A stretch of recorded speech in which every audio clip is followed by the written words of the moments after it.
यानंतरची बातमी छत्रपती संभाजीनगरमधून। शिक्षकांच्या निवडणूक ड्युटी विरोधात फुलंब्रीतील सरपंच मंगेश साबळे यांनी जिल्हाधिकारी कार्यालयाबाहेर आंदोलन केलंय।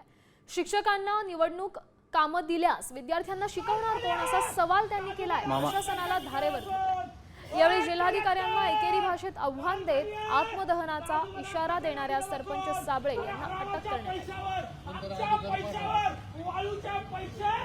डुप्लिकेट दारूचे पैसे, वाळू तस्करांचे पैसे, अरे तुमच्या खुर्च्या गरम झाल्या नाही करत नाही बघू ना, म्हणजे काय तुम्ही इंग्रज आहे काय बघू नका, येणार नाही मी गोळ्या घाला ते काढा आमच्या छतारामध्ये तुम्ही आम्हाला शिक्षक देणार नाही, आम्हाला आवाज उचलून देणार नाही, पैसे तिकडे चालतात टेबला घालून सगळे अधिकारी, काय पद्धत नसते आम्हाला, हीच पद्धत करणार, हीच पद्धत योग्य आहे तुमच्यासाठी, हीच पद्धत योग्य आहे तुमच्यासाठी।